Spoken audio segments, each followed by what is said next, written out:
I'm going to freaking kill you.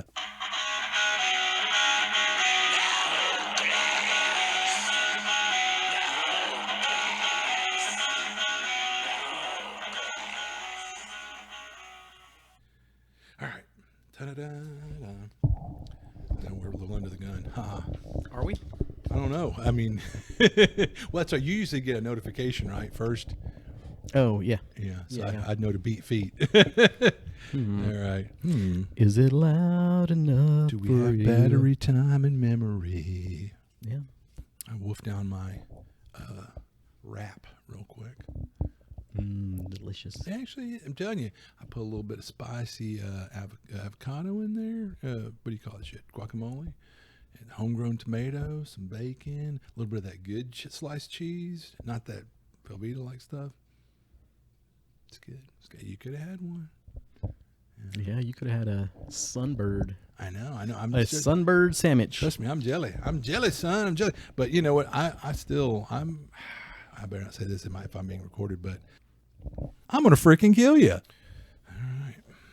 You passed your luck check.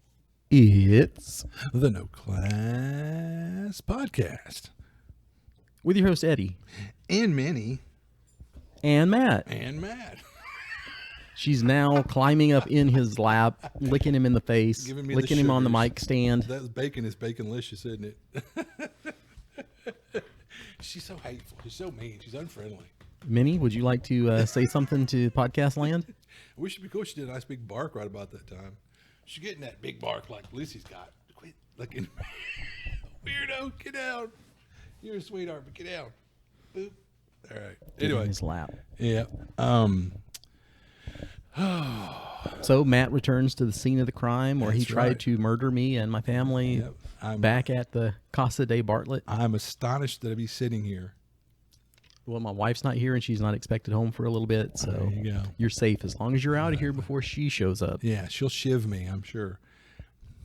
She's got just the shiv. She made one too. That's right. Thank you very much. It's the end of a mop handle. Oh, clever. There So- you go. Wrap with duct tape, I hope.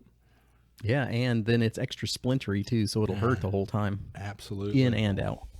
As an enema, particularly. Yeah, well, you're an enema of the state. Oh, man. All right. So I understand you just had some delicious Sunbird barbecue. Yeah, barbecue time. So here's a barbecue story for you. For all of you, I don't know, maybe non-Texans, non-Southerners, whatever. I'm sure you have some food like this where you have to go and wait. Yep. So it took me about 10 minutes to get up there, about a 10-minute drive from the house. Not bad at all. But then Dun, dun, dun. stand in the line in the 90-degree heat in the blazing sun with no shade. Crack one open for the working man, Matt. Right, I always do. And so I'm standing out there for 30 minutes. And then, as you have often said, that's not the worst part. The worst part is the 20-minute wait for them to chop up your meat and put it on 2 buns.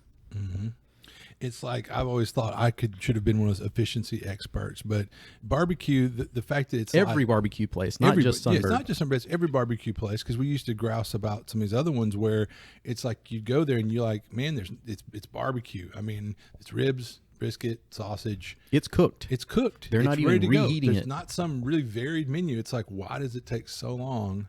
And I get it. I guess brisket, you really wouldn't want to cut it ahead of time because it would start drying out. I mean, if you make a good moist brisket, that one I guess I'll give them a pass. But still, it's like, dude, you know. Well, can you cut your nice moist turkey breasts in advance?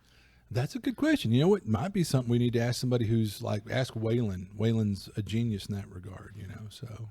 Well, we've got the connections. We could even ask Sunbird themselves directly. That's right. We know people that know people. This is not, hey, you guys suck with your line. No. Because it's everywhere. Well, and honestly, I'll say this. We recently went to another barbecue joint where we did wait in line a while because the person ahead of us like, I've got an order for 20. And I suddenly said, well, you know, mind if we skip ahead of you? And she ignored that. And of course, we waited 15 minutes for her to get her order, where if we got ahead of her, we would have been out of her way in 5 minutes less. Well, it was longer than 15 minutes. And at one point I being said, nice, yeah. at one point I said, if she'd let us go before, We would have eaten and left been before they got gone, done doing yeah. hers because it was, what, 20 sandwiches, wasn't it? But I'll say, yeah, look behind us. There was no line. And I said, what a shame, because the barbecue was adequate. It wasn't bad. It's like I've said, you know, I've had bad barbecue before, but generally it's like you can get good barbecue or you can get great barbecue. I'll say this was good barbecue. Like, I'm not mad, but it wasn't great barbecue. You wouldn't say it was even good? Wow. His ribs were good. His Ribs were brisket was good. no good. Man, brisket, I'll say that it was a little moist, but it wasn't very flavorful. And it still wasn't the texture wasn't that very you tender. like. Yeah, yeah. I Like that sunbird I had today was traditional textbook sunbird, nice, juicy, delicious. the one you could drape across your finger and it would be almost dripping with juice. Yeah, I mean, his Yeah, and stuff it is good would and almost fall apart flavorful. if you gave it a good shake. Yeah. The pieces of meat will fall off of it.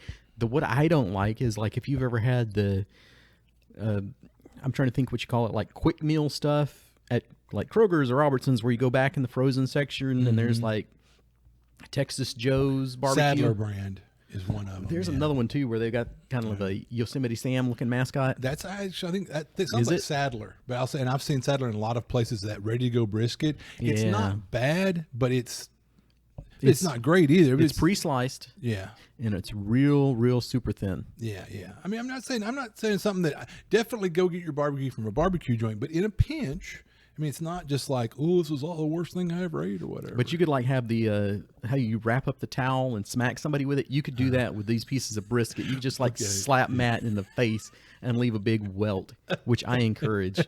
When you're trying to find your place to hit Matt for giving us COVID, that's one of the weapons you can use. Weapons are allowed. I will say you're always you're welcome to assault me with brisket. I'll fully endorse that. Assault me with brisket. That could be a special event now coming up. Absolutely. The brisket assault. That's right. You know, we have like a special little catapult with a spatula. You can pitch it at me. But yeah, I was going to ask you, is there such a thing as bad brisket or as bad barbecue? Like there's no bad pizza. No, well, and I'll tell you that's a funny joke. I'd always said like the thing about like there's no bad sex, like there's no bad pizza. I've had bad pizza and I've had bad sex. Well, that's what I've heard. Yeah, and so needless to say, but I mean, it's a rarity. I mean, you know, even, hey, I was a kid. Grew up poor. I mean, I'd be rocking, but I would jazz up the Totino's pizza myself, and once I did, I mean, it was pretty good. See, I'm from the old school. You either eat it or you don't. If you don't like what I'm cooking, you don't get anything. Just go about your business. Yeah. And for some reason, I got into I just won't eat then. If I don't like this, screw it. Yeah. I will have my principles, sir. Excellent. Well, I was a latchkey kid, so a lot of times, like, my parents didn't get home till like 5, 6 o'clock. Well, hell, by then I've already made that little after-school snack for myself. But usually it was back then, like 99-cent Totino's. It was some off-brand shit I never heard of, or it was like what's the Dolly Madison cakes from the secondhand store that had went out of date or whatever. I mean, you know. But anyway, it is what it is. Well, my mom couldn't cook, so I was skinny as a rail. Yeah, I know. I've seen pictures. So I need to move back in with her. I was gonna say you were like this big around, man. You know, but anyway. So there is bad barbecue. Oh, absolutely. And even it's kind of like no barbecue is better than bad barbecue, or one of those things. Like you hear that one about D&D a lot. No D&D is better than bad D&D.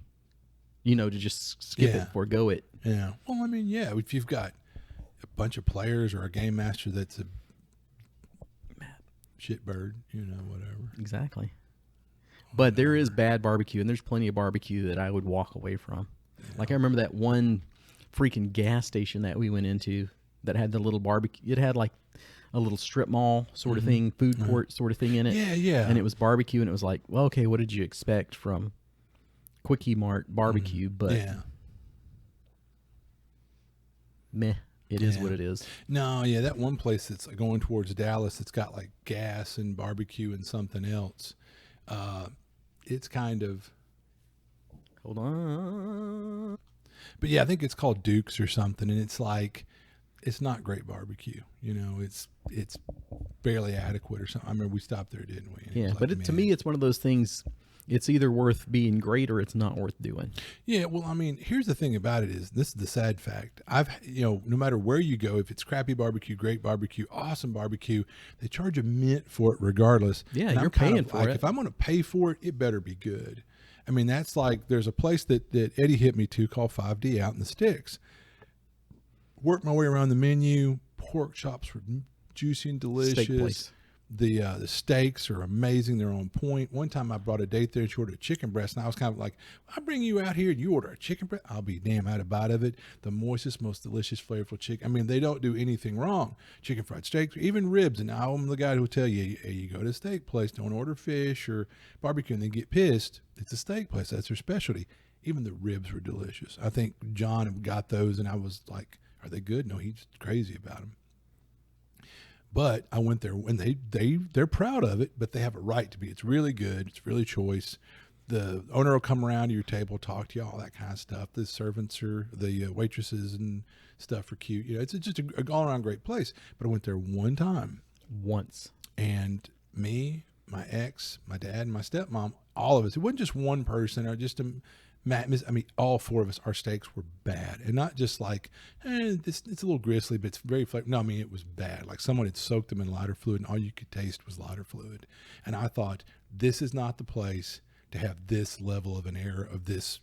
And it just put me off to where I haven't hardly went back. And part of that's, first got to go, everybody has an off night, comes with slack. But for what they charge, it's 45 minutes out too. Yeah, 45-minute drive. They're really proud of it, but in general, they have a right to be. But just that night was so disappointing. And also around that time, me and Eddie discovered Skinner's. And I'm like, I can go for, what, a third, quarter of what I'd pay for a steak there and go pick out a really good one that I get to pick out from under glass, like lift that layer. Yeah, I want that one that you can buy yourself. And if you're any decent with a grill, you can have an amazing steak and save the drive time, the money, and all that. Taste the meat and not the heat, Bobby. There you go. That's right. That's right. So, yeah, that's a big part of it, too, is being able to get those quality cuts and not the choice at Walmart or something like that, where it's been sitting and you really don't know. When you can go to your local butcher and pick out that perfect one, ooh la la. We kind of went down the rabbit hole on this one, didn't we? Yeah, but that's what people like. Yeah, good. That's what they love. There you go. Like the one time we were talking about bread or cheese or something at the beginning, and anyway, and then I think we segued into incontinence or something. But anyway. So you were telling us about your bathroom problems. We'll go ahead and do that here too. Yeah.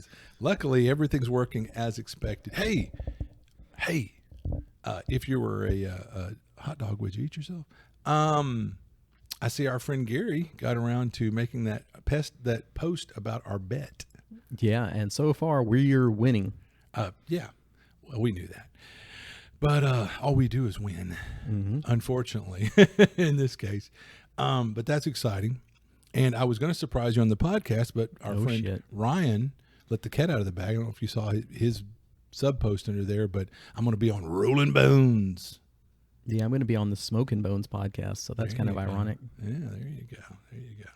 Video podcast time. Matt's over here choking to death.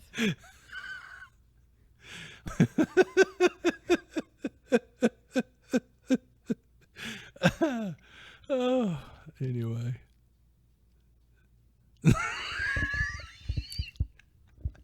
So about the long con. Yeah. I'm really getting excited. It's going to be here before you know it. That's true. Yeah. And just to beat that dead horse one more time, if you know you're coming, buy your ticket. Reserve your hotel room. Exactly. Yeah. This helps us help you to help us to help you to help us to help you. We can do more. It'll secure future long cons, blah, blah, blah.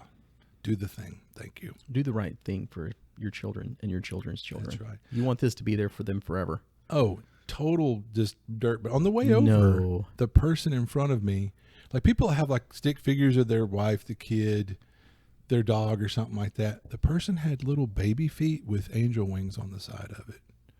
And they had 2 sets of those.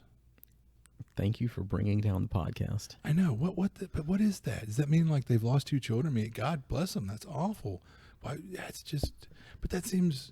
That's what I would assume. Thank you, Matt. Thank you for this cheerful topic. But it's just weird, man. Any puppies die that you wanted to talk to us about? No, nothing like that. No one's got terminal cancer. Burned down any orphanages lately? Well, not me, not lately. But give anybody some COVID? I'm gonna freaking kill you. Yeah, well, yeah, but send them to the hospital. Let's not go there. You know, we've already went there. That'd be a dead horse. That is what we do here. That's what we do best. That's true. Anyway, yeah. So long con, be there, be square. Be sure to look for our ad that somebody truncated on the Save for Half podcast. Yep. Yep. Did Very you nice send of it? them. Send it in. I will later. Hmm. I've been super busy this morning. True story. I could elaborate, but I don't want to.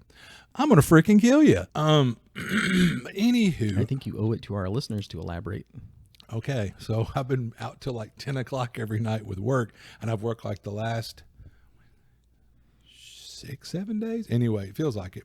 And so yeah, I'm doing some much needed. I did wash some scrubs, do some dishes, straighten up around the house, wash some sheets and stuff. You know, it's been a lot of fun stuff like that.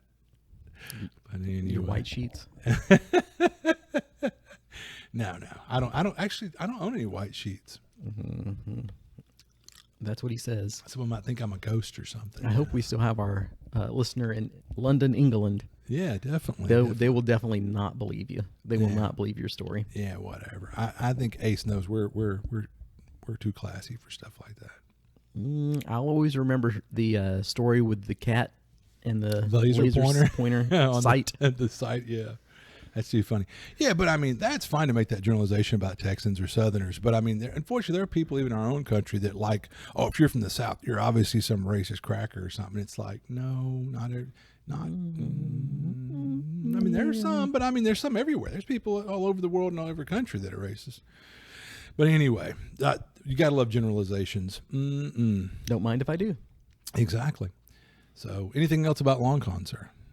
I didn't think I said anything about it anyway. You didn't, but I thought so. See if you wanted to add to that, layer in, interject. No, but I will say thanks to Gary again for making that post. Yeah, we do appreciate that. We're winning just within the 4 hours of that post. We've sold 5 badges. Wow. So suck it. Well, have we? I didn't look. Holy crap. I thought you were going to say we hadn't sold dick. Nope. Wow. Sales are on fire. Yeah. They're on fire. Well, we'd said that Gary would increase the bandwidth and make things happen. So there you go. Yeah, and now he knows. But isn't that hilarious? Because normally I'm constantly looking at our badge sales, you know, and then I haven't looked in like 24 hours and I'll be damned. Yeah, boom, we sold 5. Yeah, well, thank you, folks. Thank you, Gary. Thank you. Oh, people. Yeah. All the people of the world. Yeah, we love you all. On a piece of toast with lettuce. All right. All right, books and comic books. I'm still reading An Antidote for Chaos. And it's like, it's got its good bits, but so far it's pretty boring. So why are you still reading it? I'm kind of pulling Eddie. Let's see if it gets better. I'm going to try to get to the end and see why this book has sold literally millions and millions and millions of copies. And people have said it changed their lives. Not seeing it, but I'm only about 1 chapter in. All right. How about TV? I recently watched Full Metal Jacket again, which is a great movie. It's half of a great movie. Yeah, right. And so which part are you referring to? The beginning. Right. So the funny thing is, Private Pile. Yeah. You've always heard the stories, I'm sure, that there was another guy hired to play Sergeant Hartman, and that, you know, he was the Arlie Army was the consultant. Was the consultant. And it just so happened, like, he stepped in when the guy was like, my voice won't keep up. And it's not entirely true. I got the full story. From the guy? Exactly. Wow. And so the thing about it is, the guy that ended up playing the door gunner that's going, get some, as he's firing at the innocent people below or whatever. That was the guy who was originally supposed to play Hartman. And he actually had been in the military, but of course so had, you know, Arlie. And he had been a drill instructor. So a lot of that stuff that he did in those scenes is ad-libbed. That you probably knew as well. But I read about where like him and Kubrick just sat there and like him just riddling this stuff, and they had a person taking it down, like a recording of it, and then they took it back to the person who went ahead and typed it all up, and then they could go through it. Because that's the thing about Kubrick. It turned out a lot of times he would encourage like improvisation, and he was a guy that he would do a ridiculous amount of takes, you know. But anyway, but so it turned out though with Arlie, he had wanted the part from the get-go. He had done a little bit of acting actually. And so really that was one big deal where he wanted to be the consultant. He wanted to be there, and he wanted to try to find his way to subtly get into it. But they told him, no, we've already hired a guy. We hired him like 2 years ago. This is a set thing. Appreciate you. But no, they wouldn't give him a chance to audition.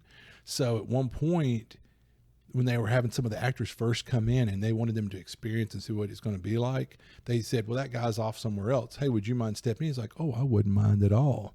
And once they heard him and saw him, they were like, oh, we've got to use him. Mm-hmm. So, yeah, I mean, the part of what you've heard is true. I'd always heard that, but I didn't hear that other part anyway.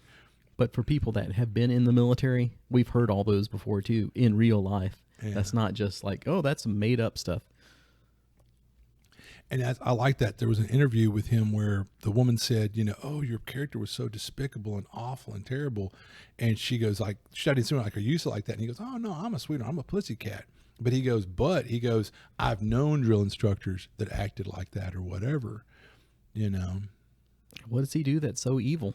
Well, this was another country, and that the interviewer he was in and they were from, and they have, whatever. And what I'll say is the backstory about these were real events, as far as young men were going to Vietnam, there were some that they were getting that were like, they actually shortened the boot camp time.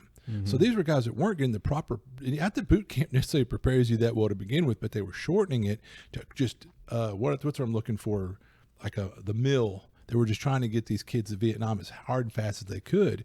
And so let's face it, here's some wet behind the ear kid who's like 18, and his perception of the world. The instructor's job was to kind of toughen him up. He's fixing to see the horrors of warfare. And I'm not justifying guys like Hartman or whatever. I'm just saying is drill instructors can't be sugar plum baby angels, be your pal. I mean, would you agree with that? Mm-hmm. Yeah. So anyway, but yeah, like you said, to say that, oh yeah, no, those were a rare oddity, drill instructors like that. What I'm hearing from you, who's been in the military, is not bullshit. There's probably more like that than not. Yeah, but nowadays, probably not at all. Right. Yep. But we're at peacetime right now, so that makes it now I wish it was a video podcast to look on Eddie's face. Yeah. Well, I've heard if like a drill instructor laid a hand on a guy, it's like assault or battery, or he's going to get his ass but now if they say half the stuff that they would have said in Full Metal Jacket, mm-hmm. they would probably get in trouble for I guarantee they would get in trouble for that. It's a matter of how much trouble would you get out. Would you lose your job for saying some of that stuff? Oh, yeah.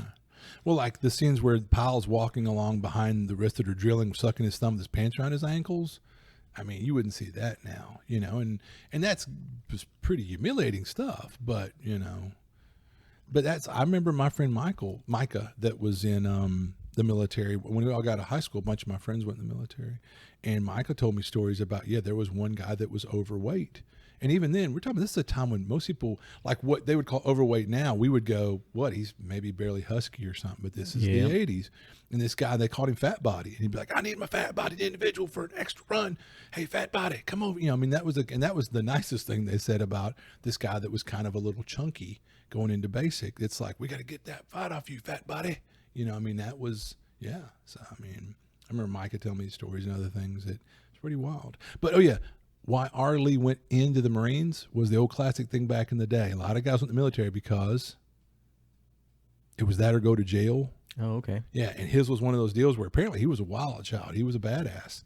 And it basically was like, go in the Marines or go to jail. And that happened a lot back in the 40s, 50s, 60s, where it's like, boy, I keep seeing you in front of me. And the judge finally goes, it's the military or you're going to jail. And it's like, and sometimes the military would straighten them out, make a good citizen. Which shows you how much fun it is. Yeah. But you figure a lot of these people needed some discipline, regimen. I think most everybody does. When you get into that, like, what if there was mandatory service? Mm-hmm. Well, I lean more towards it than away from it. And I do too. When I hear like Israel, it's 2 years of mandatory military service. I'm like, man, that's brilliant. There's a lot of people that need a wake-up call, that the world does not only revolve around them. There was a buddy of mine that at one point was set to go in the military. I'm over here on my breath thinking, I don't think he understands what the military is, because I know who he was and how he lived his life. And I kept encouraging him because I thought, man, this is going to teach you discipline and regimen, and this will be a great thing for you. And in the end, his parents were like, oh, our precious baby, don't go to the military. Ooh, and he didn't go. And I'm like, damn it. You could have had, I think it would have been good for the guy, but whatever. So I burn agreements on that one. Yep. Anyway. Any other TV shows? Oh shit, that was a movie. Derp. Anyway. Oh well. Oh, Sandman on Netflix. Bring me a dream. I've been meaning to check that out. I watched the first two. I enjoyed it, and I've never read the comic. I know you have, and but I mean, I've heard all the good things. And Neil Gaiman's a genius and all that. So I watched the first two episodes. I enjoyed them. I intend to watch more, but I've been, like I said, stupid busy lately. Does it start off with him being captured? Absolutely. Okay, cool. Yeah, and I don't think I'm giving anything more by saying the guy. Spoiler. The guy who plays his captor is the dad from the land. Land Before Time. Land of the Lost. Okay, Game of Thrones, the bad guy family. Lannister? The Lannisters. You remember the Lannister dad? And that guy's a brilliant actor, I think. Charles Dance. Yeah, right. He plays the bad guy who captures Dream. So, yeah. And Well, that's how you know he's a bad guy. Yeah, well, he plays a brilliant bad guy. I mean, he's played some good guys, but he plays some brilliant bad guys. But, yeah, so it's like, what's the guy who's playing all the Westerns that just looks Clint sinister? Eastwood. No, Lee Van Cleef. You're so funny. But but Lee Van Cleef, I mean, he just looks like a guy who's about to, mess up your plan, who's kind of a jerk or whatever. I mean, God bless Lee Van Cleef. Might have been the nice guy ever, but he just looked kind of sinister. But I mean, yeah, and he played some great villains. Well, again, but he's played some good guys. When I think about people that look like they're about to mess up your plans, there's only one face that comes to mind. Never gonna live it down. But anyway, yeah, but that's who plays the bad guy. And there's just in the first couple I've watched, I really enjoyed it. The guy that they picked to play him, I've seen the artwork before. It looks like Sandman, Dream, whatever you want to call him. So anyway, what that's worth. The acting seems pretty good so far. Story's good. I've enjoyed it. All right. Anything else? No. All right. Well, our buddy Ron recommended me a couple of things. Okay. So I had to make sure that I checked them out. Okay. The first one was The Old Man. And I know what you're thinking. This is not the story of Matt's life. Yeah, so funny. Take a look at my life. Anyway. So it's Jeff Bridges, the dude. I've seen some adverts for this. I love Jeff Bridges, and it looks good. And he's being hunted by the government. And it's probably more of like a Bourne Identity kind of thing, where it's like he was a badass back in the day. And now he eluded them for 20, 30, 40 years, something like that. And now they're back on him. Why are they after Does he him? still have it? Or does that give stuff Who away? knows? Oh. Who knows why exactly? Oh. Something could be the twist in where, like, they really need to get him. He's a jerk. And no time you're rooting for him to elude him or I've something. only watched exactly one episode. Okay, and? So far, so good. But I Okay. wanted to get that in time for the podcast. And I've become such a big dog person now since I've had my sweet little mini. He's got two, like, pet dogs that are actually his guard dogs. So they have a good clip of it. And I'm kind of like, if the dogs don't make it out of this alive, I'm just out. Out entirely. It'll ruin the whole thing. But so far, The Old Man, you got Ron's recommendation, and at least for the first episode, I can give you mine. Yeah. Well, I'm going to check it out. His other recommendation was Under the Banner of Heaven. Which that sounded familiar to me. I'm sure it was a novel, and I'm wondering if it was a movie a couple of years back or something. Start me a line. But it is about some Mormon murders in Utah. Is this based on Yes. a true story? Oh, I think I remember hearing about the story on the news or something. Yeah. It was I guess when the novel or whatever came out, it got big again. But I want to say this happened in the 80s. That sounds about right, yeah. I'm familiar with the subject, but... Anyway, so... The old man how'd you is like it? on the podcast. That's right. How'd you like it? What'd you think? I really enjoy that too. And that one I've got exactly one episode in. Oh, wow. But that one, now I've got to go back and check with the missus and go, hey, this seems like something you might like to watch. Yeah, so let me hold up watching more. Y'all watch together. Heck yeah. Yep. So that's my 2 TV recommendations for you, courtesy of Ron. Yeah, thanks, Ron. How about some movies other than Full Metal Jacket? Yeah, sorry.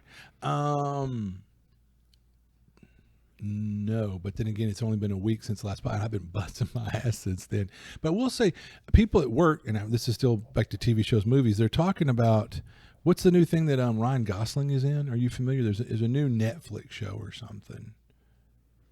he's called the Gray Man, I think, or something. I don't know. But everybody's raving about it, but I haven't seen it yet. Anyway, thought maybe you'd heard something.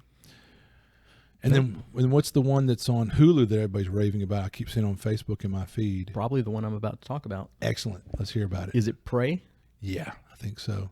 Eat, Love, Pray? I think you beat me. I was going to say Eat, Love, Pray. Yeah, which, collect skulls maybe. Yeah, so that is I guess maybe a prequel to the Predator movies. So it's a made-for-Hulu movie? Yeah, and that's one thing that you kind of... I might have went to the theater and saw this. I liked it. Mm-hmm. This is one of the things, though, where it's like, how do you determine what gets a theatrical release and what doesn't? Yeah, because there's some things I thought, man, that could have been a movie, and there's some things I like, you should have waited and just, this could have been a TV movie of the week. This shouldn't be at the theater. Yeah, so I'm picking up what you're putting down. So it hits some of the same beats as the original movie, but this time you have a female hero. You have to. Well, that was one of the things I was going to get into. Let me go ahead and say up front, though, that I enjoyed the movie. I think it's worth checking out. Mm-hmm. But, yeah, that's one of the things, because everything has got a thing now on the internet. Mm-hmm. It's like, oh, there's a female hero. That's so woke. Yeah. Okay, so Aliens had a female hero in that franchise. Yeah, and no one had any problem with that. I think it's so prevalent nowadays that we're and definitely people are overly sensitive about the thing. I have no problem with a strong female character. I think that's wonderful, but it's just how it's handled. In this case, it sounds like that's not what this is about. It's like she just happens to be a female character. It's a great story, blah, blah, blah, blah, blah. But if you look to be offended, as we've said many times, you will find it. Yeah. If you set out to be offended, you will be. When you're a hammer, everything's a nail. Yeah. So I thought it was fine. She's not that, super Mary Sue thing where it's like, oh, just everything works out for her. And she, walks on water and flies around and punches the predator in the face. And that's the end. Yeah. She fails at things. Yeah. It's not easy. And I think one of the other things is when you're talking about the predator, even Arnold couldn't sit there and punch him in the face and go blow to blow. Yeah. So the strength thing is not that much of a factor. It's more about outwitting it. Well, look, in the end, Arnold has to outsmart it. Yeah. Exactly. Even though he's like, I'm a brute, and he's used to just brute force, he had to outsmart it. Yeah. Exactly. So sometimes you have the movies like where Angelina Jolie is beating up a room full of dudes about Arnold's size. And she weighs about 98 pounds soaking wet. Yeah, you're like, that's probably not that realistic. Yeah. It can be fun. Yeah. It can be an entertaining movie, but when you talk about the realism or whatever, but when you get to the predator or the alien, you're not doing a lot of hand-to-hand fighting, so what's the difference? Yeah. And one of the other things I was going to talk about on that was, it's like, what premieres in the theater and what doesn't? Mm-hmm. If this or some other streaming service only movie or series is like your favorite, how are you ever going to own it? You're not. Yeah. Because, think about like Tombstone. Mm-hmm. How often do you pull that out and put it in on the DVD player or Blu-ray or VHS or whatever? Yeah. You can watch it. You own it forever. Right. Yeah. These modern movies, you don't own it. You really can't own it. Interesting. Yeah, think about it. Well, I will say even some of these channels like AMC or Bravo or whatever, if say that a series that did really well, to capitalize on the money. Like right now, you can go buy The Collected Walking Dead. You can get Downton Abbey, The Collected Abbey. But you can't go run out and buy the DVDs of The Boys. See, and because I think they got smart in that regard. They're like, no, you need to come pay for our service to get that. Forever. Yeah. But of course, let's be honest, if you were someone who was of a dubious nature, you could probably, if you did some digging, Google food, you could find these where you could download them somewhere on a computer, but they might not be of the good quality you'd hope to get if they were properly collected and curated or whatever. And if you're that person, then you can't just legally own them. Yeah, which is a shame because you don't want to be that person, But that's the thing. It's like with a lot of this current media that's out there, with all these shows and movies that we're learning to love. And I hadn't thought about that because we take for granted, well, I can go watch anytime I want, but that's like Netflix. Things come and go on Netflix. I used to pretty much watch the thing about going away, and they had a thing that you could go read, like what's going away next month. Oh crap, I better hurry up and watch that, whatever. Yeah, and the thing is, every time they get a new service, they move it off one to the other. Mm-hmm. So if you want to watch, I'm trying to think, there was a really good example on, I think all the Harry Potter movies are moving off of HBO and onto Peacock. Probably because Peacock worked out a deal, or Paramount or whatever. Yeah, or Paramount's associated with Warner Brothers or something or whoever. And HBO had all the South Parks until Paramount Channel showed up. Oh. And then they're like, oh, we'll put that on Paramount so that you have to, get 2 services. We got you to subscribe to this service for this, but now we're going to move that content you might have wanted. Now it's on our new service. You better subscribe to 2. And that's interesting, because I never really got to watch all. I watched South Park back in the day when it first premiered for the first few seasons, but then life got busy and hectic, blah, blah, blah. I recently had went back where I had access to HBO, and I had been watching them, and it got up to about season 3, and then I went down different rabbit holes. Well, it's sad to know if I went back now, there's not there to watch is what I'm hearing. So I wish I had powered through them or whatever, which I wouldn't say power through. Looking back now, we thought it was so subversive, so brilliant. You look back at season 1 or 2 of South Park and you're like, it's good, but then it really started picking up as they got into it, Yeah. Well, speaking of, since we're kind of going back and forth right now a little bit on TV, I watched on the YouTubes the first episode of the new Beavis and Butthead series. Oh, really? It was actually really good. Did it have the dumpster in it? Yeah. I am fire, Beavis. And you wait for him to tell him, like, go and burn down the town. But he's like, go and collect all the recyclables and put them in the receptacle. Yeah. So it's hilarious. And he's like going, what? I mean, like, fire's talking to me and it's telling me to do all these good deeds. It's pretty damn funny. Yeah. It's hilarious. I was expecting the worst because Beavis and Butthead did get really played out at the end. But at least that first episode was actually pretty good. But it's on Paramount Plus, so I guess I won't be seeing that. Well, I was going to say, like the one where Beavis and Butthead do the universe or whatever, that's on Paramount Plus. I watched that, and your mileage may vary. There were a few chuckles in there, and they're doing the same stupid juvenile stuff that they did. Good God, 30 years ago has it been now? Sheesh. But yeah, I mean, I enjoyed it for the most part, but then there's the series now, and you say it's on there too as well. Yeah, should be. But they had the first one on YouTube, just kind of like the first one's free. You in. Yeah, which is clever. If you saw the one with the fire, the other part of that is they do an escape room. I didn't see that, but yeah, I saw the fire part because there was a really long clip of that I thoroughly enjoyed. I think if you saw that clip, which I did watch first too, that was 95% of that. Half of an episode, like the A story and the B story or whatever. Now I got to ask, back in the day, they used to sit there and watch videos and make fun of them or jam out to them, like it was a good one, like, oh, these are, And they talk about, for a lot of these bands, it was a real shot in the arm to have your video on Beavis and Butthead. But some of them snibbled and whined about, no, I don't want them making fun of my video. And then they made fun of them for being so thin-skinned or whatever. It's kind of a famous thing. So what are they videos aren't a thing anymore. Right. They're doing like YouTube videos and stuff like that. Like one of them is just how you make prison tattoo ink. You get some soot. Is that like Kyler? Yeah. So that was pretty funny too. That was a new way to take it. Yeah, that's interesting. Because it fits the modern time, Yeah. So interesting. Well, I've always liked the guy who Mike Judge, because like you turned me on to, he went off at one point and he's animation, so he did those animated stories about those first Tales from the Tour Bus. Yeah, Tales from the Tour Bus. Yeah, famous country and western stars, which I really love. But then the one about the ones that were like funk or whatever, I love that too. It was great, and it's neat. Those stories are so interesting. Yeah. Some of the stories I knew about the old country stars, and even some of the stuff about like Touch Myself, James Brown. But yeah, some of these little stories you knew, but a lot of them I'm like, oh, I never heard that. That's really neat. I would check those out. They're really good.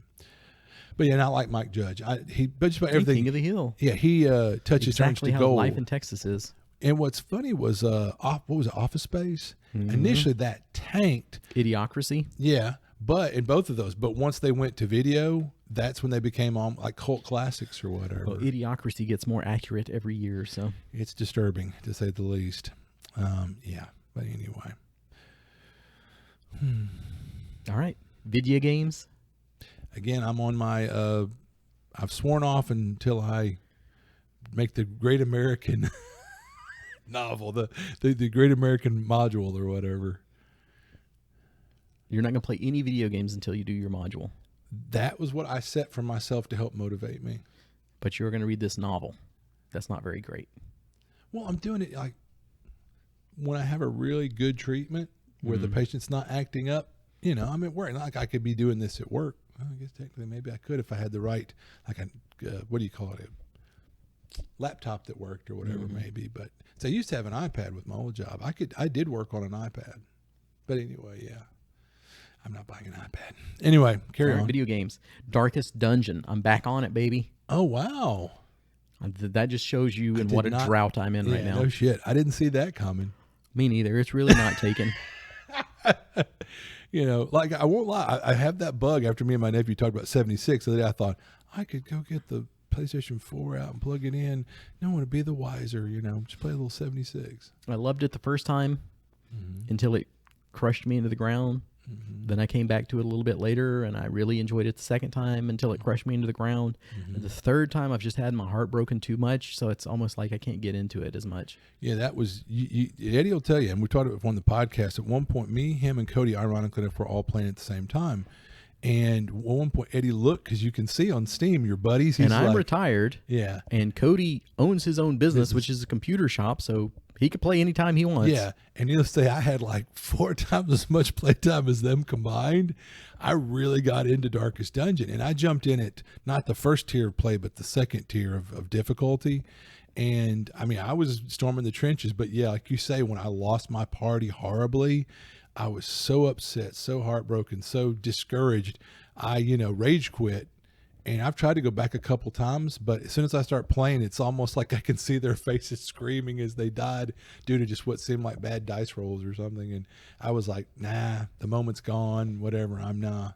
It's like, nope. I really got into it, man. Oh, yeah. Really hard. It is a great game. If you have not had your heart broken yet, go back and check it out. Yeah. But it's kind of like watching Sixth Sense or something for the 5th time, where you're like, I know the twists and turns, and it's hard to be surprised again. Yeah. It was great the first time, but the 5th and 6th and 7th, you're like, Well, it's like you fight the boss. Well, now you fight him later a second time. He's a little tougher. Well, now you fight him a third time, and it's a little even more tough, but it's the same boss over. Even that within the first time playing through. But, yeah, I mean, once you fought these bosses, you know what's going to happen. You know. Well, when the Soul Collector showed up for me randomly and wiped my party, I was like, fuck, that's it. Yeah, yeah. Oh, no, I mean, this is a game, if you don't rage quit it, I'm going to be astonished. But still, I played the poop out of it. And Eddie, that's what I helped Eddie warn me, like be careful, be diligent, don't be afraid to run away or whatever. I mean, it's like just like in D&D with people nowadays, like remember you can run away, when you're getting your ass handed to you by the Which bad you can't guys. do in those random encounters, the stuff you run into in the hallways. Right, that's true, and that's how they got you there. Because if you almost, I'd learned you could suss out where the bad guy's room is. Like, all right, I've been to all these other rooms. This room's got to be where the bad guy is. Get your rest right before that. But it's like, let's eat all of our food, get rested, be ready. Use the antitoxin or something.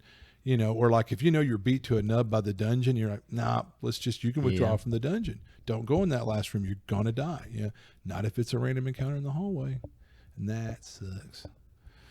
Anyway, yeah. So Darkest Dungeon.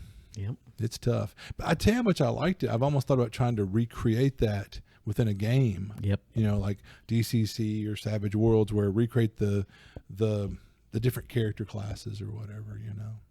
But anyway. Yep. Had a hard time with getting any clerics to show up. That stunk. So far on this go around, I'm like, where are the clerics? That's ironic because you almost always get one in your first group. Well, yeah, but once you start to build up and you're like, okay, now she's stressed out to the max. She needs to go rest. Where's the second and third one? Yeah, and that's, you learn to put them through a rotation so they don't get too stressed. And that's the interesting about this game is like there's stress and all this stuff and injury, psychological. And they can get so messed up in the dungeon where they're stressed out and they've got rabies and megalomania and dementia fear of or whatever. Yeah, where you're like, I'm just cutting this guy loose. You're fired. Yeah, I was going to say you have like nyctophobia and claustrophobia and kleptomania, and you're like, you just, even if you're physically whole, you're crushed, your soul and spirit otherwise, like you're out. Because you get certain ones where it's like you just despair on your turn. So they never take any actions. They just go, ah! Yeah. And maybe if you're even luckier, give stress to your other characters. Yeah, I've seen that too. Yeah, where they're being horrified, stresses out. Yeah, it could turn into a real vicious cycle. Dominates. Yeah, the spiral. It's just talking about it. I'm having PTSD. It's like, And you're getting interested. yeah, You're getting a little turned on. Nah. But like I said, I have fun memories of the game, but I also I'm over here full body shuddering too. It's like, woof. And, And this is from a masochist like me. I'm a bit of a masochist too. So when it comes I'm a bit to of a special guest myself. take that, sucker. But anyway, oh man, yeah. Okay, so any other games?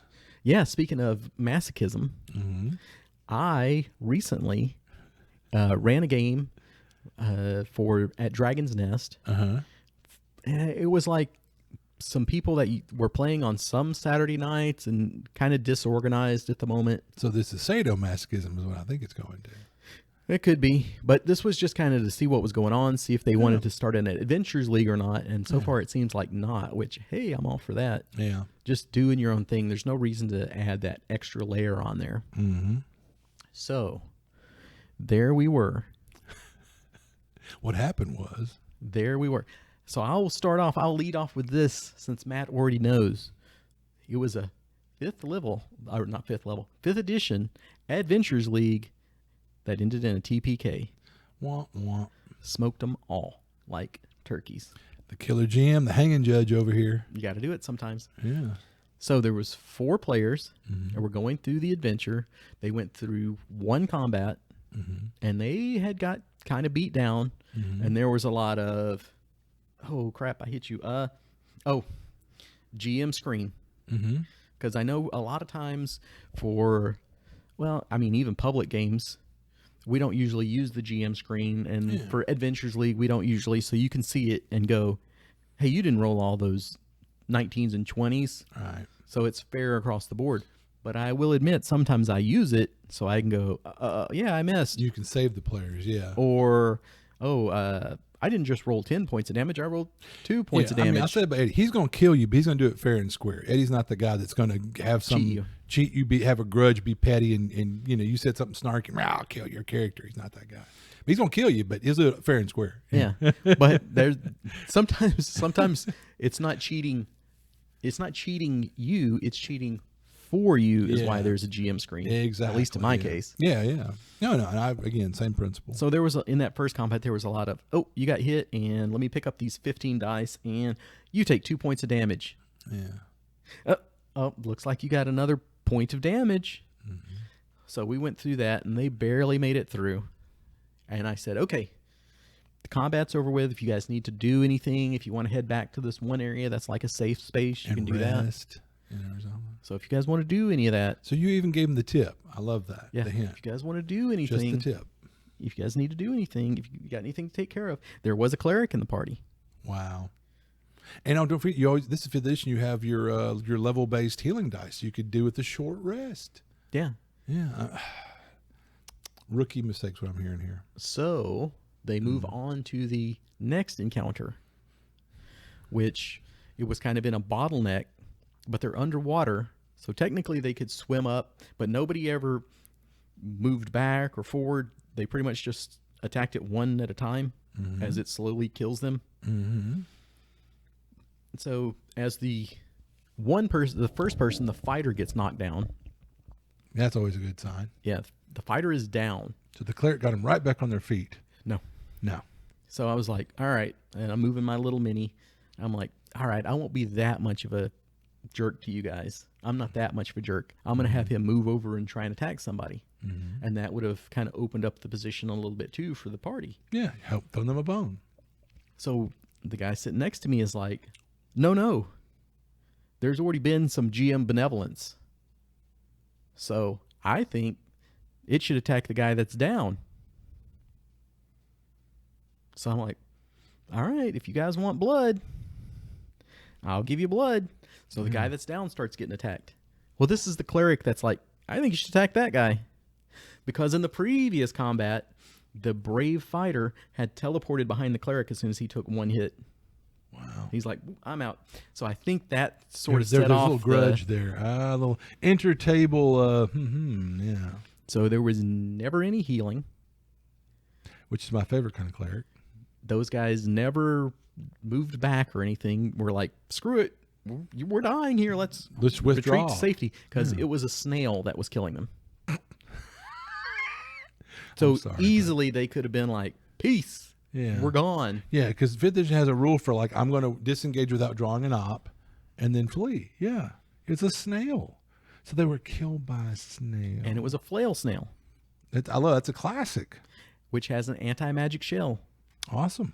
So they do continue to cast cantrips at the snail, which also powers it up or heals it or something. Right? It gets weird effects. It's almost like a wild magic thing. It's like, okay, you cast a spell and you miss, and you have disadvantage to hit it.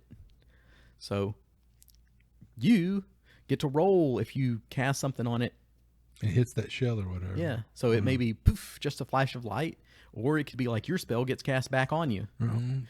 Or the one that really just set the whole thing in motion was like, it reverberates out and does like a D8 in 400 feet, something insane. But even if it was like 35 feet, they were all well within it. So it was like, okay, that spell That's that you just cast to quit casting spells at did a D8 to all of you first level characters. Yeah, your cantrip that was going to do some piddling damage to it just caused the whole party a die damage. Yeah. Yeah. And it was so they quit casting rough. spells at it right away. Nope. I so said they that continued because the whole time. I knew you were going to say. They never cast one healing spell, and slowly got eaten down like that. So the irony of this, I was just having this conversation earlier with Double R about when the players' dice go hot, cold, and they die, I feel bad. But when the players do not clever stuff and they die, I don't feel bad at all. I'm not going to lose a minute's sleep that night. And this sounds like, I mean, God bless them, but they brought this on themselves. It sounds like. It was like, this is the first time I'm running for you guys. I'm trying to get things going. Set be the a hook, nice, kind, generous generous guy. And it's like, no, bring it on. Bring the heat, bud. I'm like, all right. You called down the thunder. That's right. Well, so I mean, but hopefully that didn't discourage them or whatever. No, so I think they're going to be doing a Curse of Strahd in the near future, and John maybe running some stuff for him in the near future. So good. I think it'll all work out pretty well. But you guys love to hear our at the table stories, so that's the at the table story I've got. And whenever you get a TPK in 5th edition. Yeah, you kind of worth talking about. Yeah, you had to work for that because everybody's like, "That's Candyland." Yeah, well, you've already proven you can kill somebody in 5th edition by all means, but I'm just saying, even if you're in Candyland, if you won't eat the candy, you die. Yeah, that's right. You know, if you refuse to use any healing, that's right. What can I do? And our typical, like, if you die with spells, that's on you, bud. Really screwed up. Yeah. I mean, if you shouldn't have a spell left, you know. Which there could have been a real handy bless. Yeah, that could have made a world of difference right there too. Yeah. But anyway. Yeah. Sounds like mistakes were made. So yeah, hopefully it was a learning experience for these folks, but probably not. But the good thing was I don't think they were murder hobos. Yeah. Murder hobos. Which brings us to the topic of the day. Oh my. So what do you have to say about murder hobos, sir? I wanted to see what you had to say. There you go. So, yeah, murder hobos. So first of all, what is a murder hobo? That's a player or players who quickly and frequently resort to murder or violence without engaging in the game at a deeper level. This can ruin a story and the work involved by killing important NPCs. You know. All right, so let me interject right here. Sure. And say that some of the murder hoboing I've seen lately, the NPCs would be better off if the PCs had never entered their lives. If these heroes had never rode into town. Right. And I get it. Now, for the first thing, I'm longer I live, I'm realizing way too often I say I don't play devil's advocate, but I think I do. But I don't want to. But this is a game based off combat. I get it. It's a big part of the game is combat. It has been since its origins, its inception. Thank you. But it's one of those things. But still, it's kind of like, I'm proud to say when I played like in the Living Greyhawk campaign, I played with two guys who played paladins, and when they were buying their initial equipment, they bought manacles, and more times than not, we let people live to be brought to justice. You know, we didn't just out of hand. If they were monsters, we might kill them because we thought, oh, those things are inhuman. They're abominations. Again, sounds like a paladin. But if they were a humanoid, elf, dwarf, human that was like seedy, they were going to be, that last hit was going to be a subdual hit or whatever, you know. When was the last time somebody brought them in alive? Exactly. Just thinking about that back in all my games of the last couple of years, maybe. The last adventure I played, my character, I was going to have him step up at the end and go, hey, you know, we need to let this person live. There's more information that could be gleaned. We might find out who they're allies with, what their deeper plans. It might be already machinations in motion. My character died. So at that point, you know, next thing you know, we're going to avenge you. We're going to kill the living shit out of this guy. And I'm like, ugh. And I thought, well, I'm dead, so is it worth me going, no, you really be better off letting him live, you know? But I thought, no, my character's dead. So, oh, yeah, they killed the living crap out of that guy, you know? Well, the bestest murder hobos are the ones that are like, this NPC has an annoying personality, or like he's really haughty, or he looks down upon you, which again could be the paladin high lord or whatever. And it's like, this dude is better than you, or it's the king. You're coming to talk to the king, and you're like, I don't like the way that guy's looking at me. Yeah. That awesome adventure, the series of adventures that Gary ran, and I love, he used 5th edition, but he used those rules where, like, if you hit the dirt, you pop up with a level of fatigue, which is genius. I suggest that for everybody, because then you get these ding-dongs that are like, I'll heal you when you hit the dirt. Well, after they hit the dirt 3 times, go, dumbass, I've got 3 levels of fatigue. My character's worthless now. Yeah, be proactive with your healing. But anyway, that encourages that. But anyway, I went on down the rabbit hole a bit. But yeah, but in that one, my point was there was one guy who was like the Lord of the Realm. And he had a kind of haughty bearing and talked down to the players. And we all went, well, he's a local lord of the land. Suck it. But and my character kissed his ass. Yeah, kissed all over it. And the rest of us stooped and bowed and said, yes, sir, and ate the big is. He was being kind of derogatory slightly. But the one player's like, well, I'll be damned. This is my fantasy game. My guy gets up in his face. And next thing you know, this guy's lieutenant's beat the dog snot out of him and went, boy, don't you know you're talking to the Lord of the Realm? You don't talk to him like that. And it's like, and that player was, I think, kind of butthurt. But it's like, dude, I mean, this is, I know it's a fantasy, but at the same time, we're trying to build a story here, and it's based in actual how things were in medieval times. And yeah, if you weren't royalty, you sure as hell kissed all over, averted your eyes. I mean, you didn't. And it wasn't even like, I'm a 20th level magic user with powers over time and space. It's like, you're a 1st level fighter. Yeah. It's not exactly like you could whip this guy's ass anyway. Right. Especially when he's got 2 high-level guards. Yeah, yeah. And I mean, if you try to get away from the mechanical concepts of the game and just assume that everyone's on an equal footing, you know, or relatively physically, like you know, yeah, would you be talking all this crap to this guy? I mean, you know, yeah. Well, that's one of the things talking about the inception of the game. Murder hobos have been there since day one. Oh, sure. And that's why the bartender was a retired 10th level fighter. And you stepped out of line and he smashed your head into the counter and you rolled yourself a new character. Exactly. And there is something to be said for that. A story as old as time. Yeah. So one thing I'd ask is, are they playing to their alignment? Are they playing to their backstory? Matt, there are no alignments anymore, old man. Alignments are a thing of the past. Right, Expand your mind. Exactly. But Paladins can murder people if they want to. Sure, right? They can burn down orphanages, right? Because I mean, I won't be restrained by your concepts of morality, man. But anyway, but no, that's one of those things that you could ask them, or you know, or the players should think about is, you know, am I playing to my alignment? Am I playing to my back? Some have these really rich backstories, and then I'm going, where in that backstory do you have this reason why your guy's so freaking bloodthirsty or whatever? I will always remember the monk. That was really his whole thing. Was he was meditation and peaceful and zen, very zen. But he was the first one. If a peasant said, like, look, this guy in the robes he's or whatever, cracking necks. Well, you killed him in front of the whole town. Yeah. Well, I bet nobody else will be talking smack about my monk now. It's like, yeah. So you see what I'm saying? That's where you have a quick fix, maybe possibly, is to go, dude, you're not really playing to your backstory and or alignment.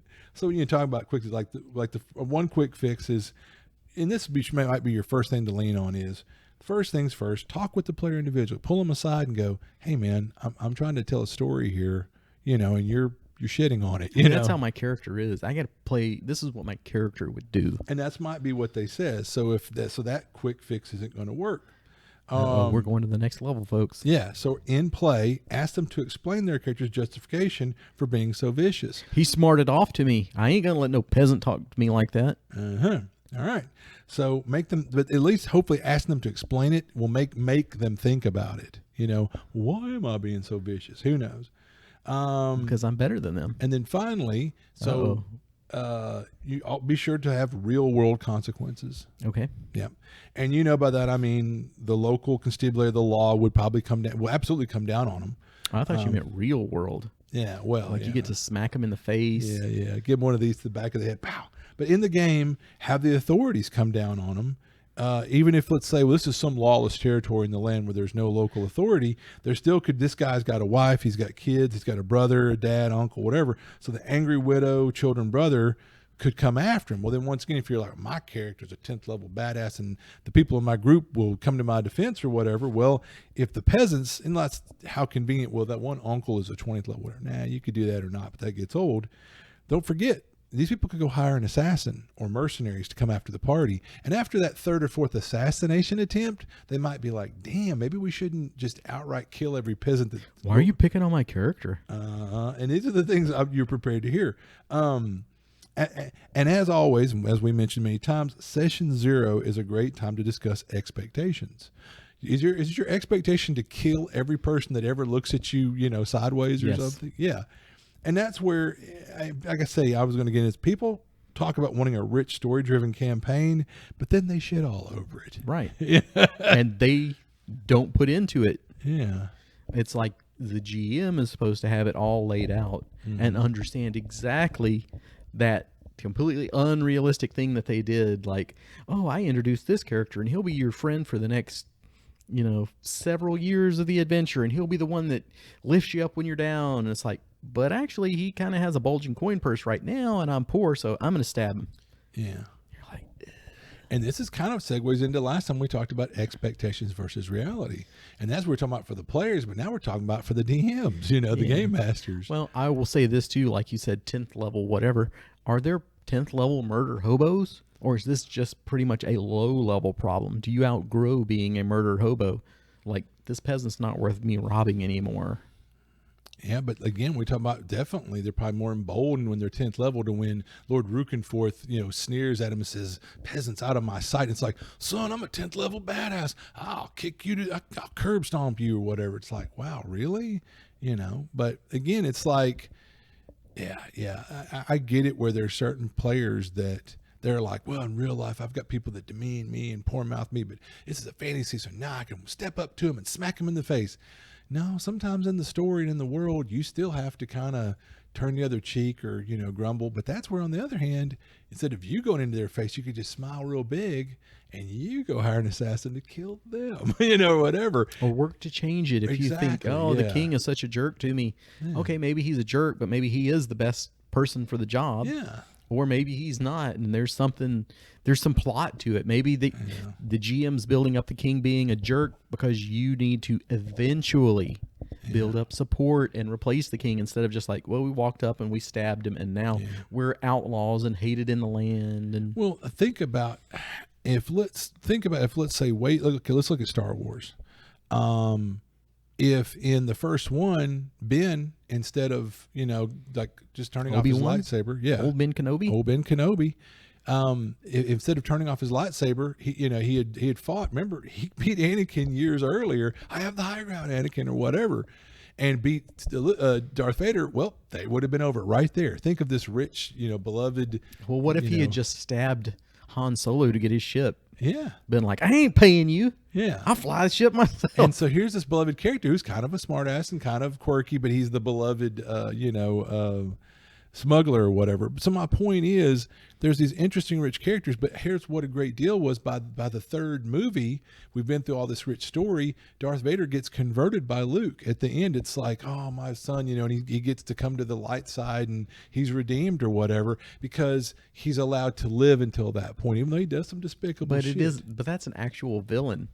Well, I mean, he is a villain, but then by the end there is redemption. What a great But for story. the murder hobos, that's not what it's about. It's Yeah, about killing exactly. everybody Yeah. in the cantina. Exactly. And no, but it shouldn't be. That's what we're talking about. You almost sound like, I know you're trying to play the other side of it, but also it's like, don't, give these people out there that go, yeah, man, but I'll tell you, I'm playing the other side, but when Yeah. I talk about murder hobo, Yeah. it's not like they killed the villain before I wanted the villain killed. It's like they set the town on fire. Yeah. Why did you set the town on fire? This was going to be the home base. yeah. Oh, and there's that too. I mean, it's one thing like, you have to kill the villain. You can see that. Absolutely. But it'd be nice if sometimes they tried to bring them to justice.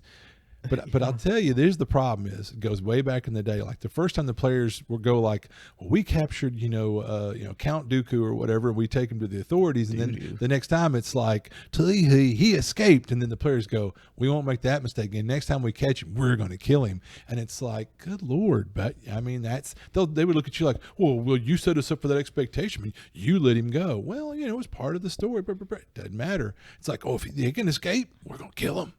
It's like, ugh, but anyway.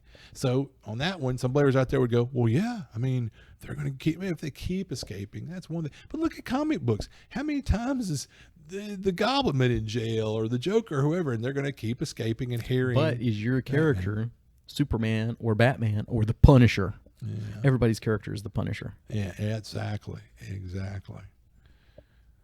And you look at, think about it. If there was some of these characters that, definitely in the Batman world where they've got actual, psychoses brought on by terrible life events, you can see where Batman's like, yeah, I know they're doing terrible, awful things, but they really can't help themselves. They're crazy. Let's capture them and take them back to Arkham. But you look at if the Punisher was there, man, first time villain that was Joker, he'd put a bullet in their head.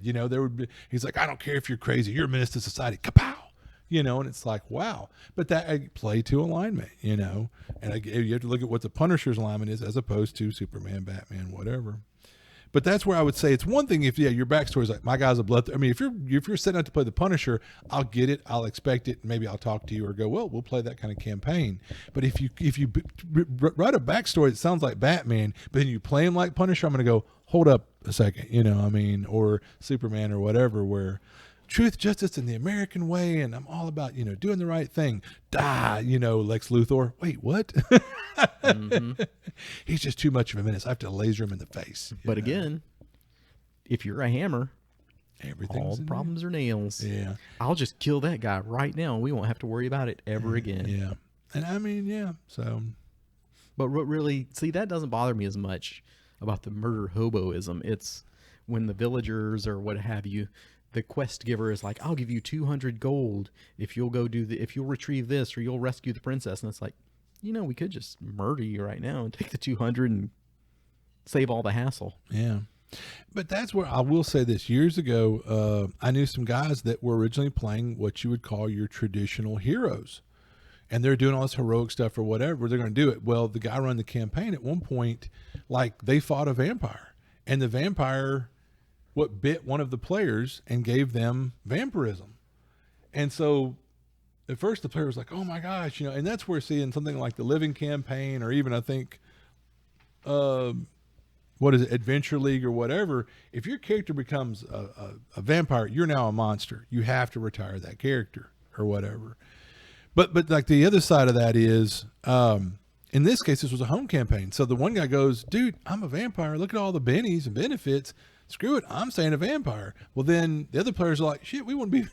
So he bit them all and they all become vampires. And so this guy's campaign went out the window. Well, next thing you know, they went and had an adventure where they found some nightmares and they're vampires riding nightmares. And instead of all this heroics, they're riding through the countryside and they're ravaging stuff and burning things down and they're being villains. They've become absolute villains.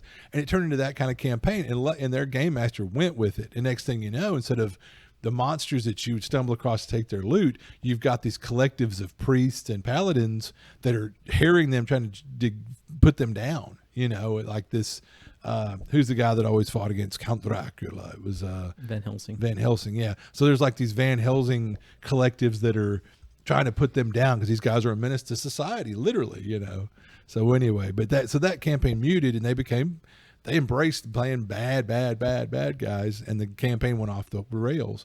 I'd laughed. I think this was that guy who used to run really great campaigns, Used to.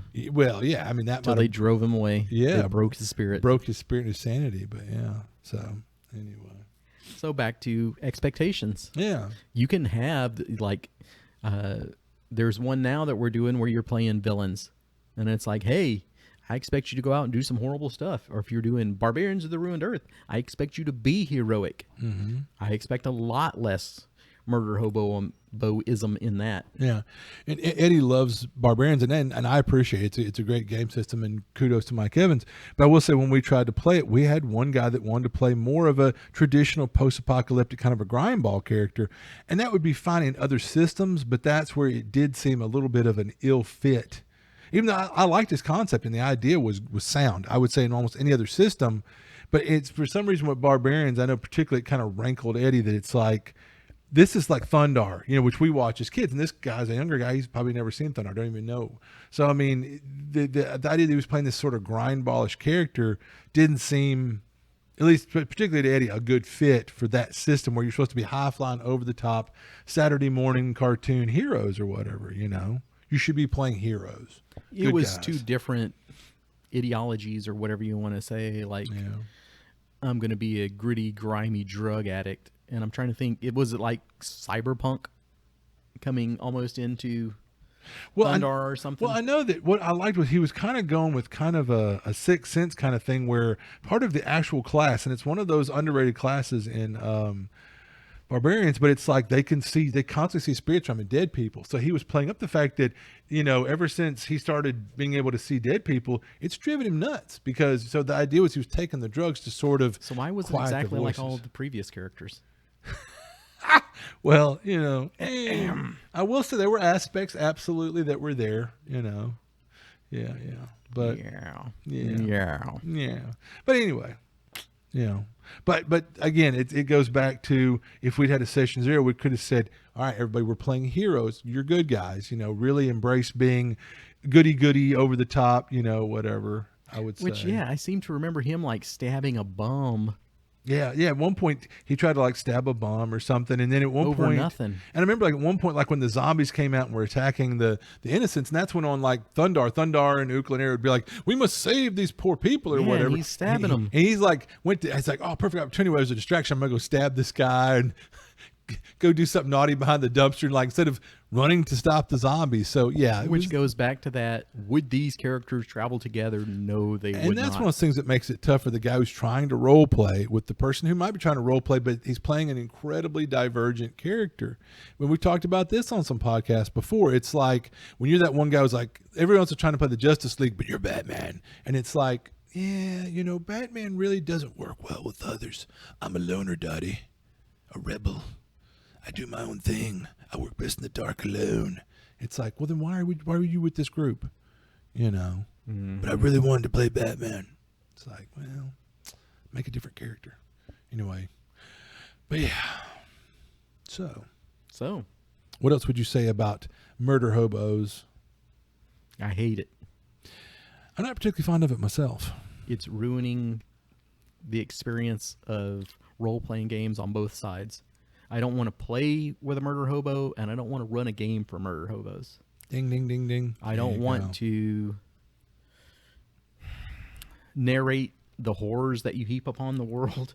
I don't like your bard that wants to go in and have sex with every lady around. I don't want to narrate that with you. I don't want to, role play it with you. I don't want to have a little chat on the side where it's like, and then you slowly unbuckle my belt. I mean, her belt.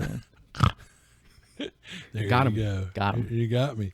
But because that's the thing, like we talked about with Critical Hit or whatever, where like when I didn't know anything about it. I've never watched the first one of them, and I start watching the cartoon, and of course the halfling bard is the typical, lascivious, lecherous, Lothario, hey baby, and whatever. And it was like, ugh, that's the oldest trope in this game, is the leering, sneering, hey baby bard. I mean, that's just been done to death. If you've been in gaming like me 40 years, it's like, if I had a dime for every time I've seen that, it's like, let's try something new or original. And then for 2 is that he was rapping, and I'm like, ugh. I mean, I like rap. If you listen to my phone, I've got 10 hours worth of songs on there. There's some rap on there, but it's like, this is supposed to be a fantasy world, you know, kind of thing. Like if he busted out with some hard rock, I'd go again, what, you know, do ye oldie music or whatever. You rhyme, be cute, make little dirty innuendos in it, whatever. That's cute. Have fun. But anyway, don't get me started. And if it's your first rodeo, by all means, make all these mistakes. We've tried to give you some pointers here and there with the other episodes, but I'm not begrudging you your chance to learn these lessons for yourself. Yeah. But if it's not your first rodeo, maybe these things should, you know, and time for growth. Have some consideration for the GM, what they're trying to accomplish, the story they're trying to tell with you. Because I will say some of the same players, literally, that have come to me and said, well, I wish you'd give us a really good, rich, in-depth, long-term role-playing experience, are some of the same players that will proceed to just, you know, play on their phone and not paying attention or, you know, whatever, and just utterly either don't pay attention or go engage with the story or crap all over it. And you're like, wait, hold up. And how does that affect your GM stamina and your desire to keep running this? Yeah. When you had some master plan laid out and it's been derailed a month in, and then everybody's like, no, we have to keep playing this. So you have to keep running it, even though it's nowhere near what you had expected. Because, it can be disheartening, you know, for the game master. And, you know, so... But don't get me wrong. I mean, it's like I said, and there's a time and a place, and you know, this game is a game that revolves around a lot of combat. But it doesn't mean you have to kill everything, you know. And I'll even say there's times where it's like the character wasn't pivotal, but there's been times where it's like, so do we leave one at the end of it? Do we leave one alive so we can question him? And I'm going, they're already all dead. I'm like, dude, come on. You know, that's just a rookie mistake right there. But anyway, all right. Well, as always, we thank you for the good topic, Luau Lou. So maybe we'll see that on a future podcast. And for the rest of you, thank you for, you know, listening and watching us on YouTube. And we appreciate your input. Sound off on what you think. Tell us a great story maybe about you've dealt with murder hoboism or whatever. Give us your feedback. We'd love to hear it. Yeah, I got some good feedback from one of our Long Con VIPs. Ooh la la. The Lilies. Oh, cool. So we got feedback on that about listening to podcasts, some things we could do, what they think about it. So I'll bring that email around the next time, but I will thank you very much for that feedback. Yeah. We need it. We appreciate it. We really appreciate it. And shout out to Larry H. For all that feedback. He's our probably number one YouTube listener, so we do appreciate you, good sir. Yeah, you're awesome. You're an awesome possum, man. Thank you so much. But yeah, we appreciate all of y'all. Again, thank you for listening, and we always are just tickle pink if we get some feedback. And if you'd like to give us some feedback, that email address is noclassrpgpodcast@gmail.com. Yeah. Yep. There's no the. Yeah. And also, again, we're on Facebook if that's something you do. And we have if you're not part of it, by all means, search us out. There's the No Class, podcast or whatever Facebook page. Sound off there. And of course, I think you can comment on SoundCloud under a given episode. And on YouTube. So we love to see any and all of that. And thank you. All right. Well, I can see by the clock on the wall, we're all out of COVIDs.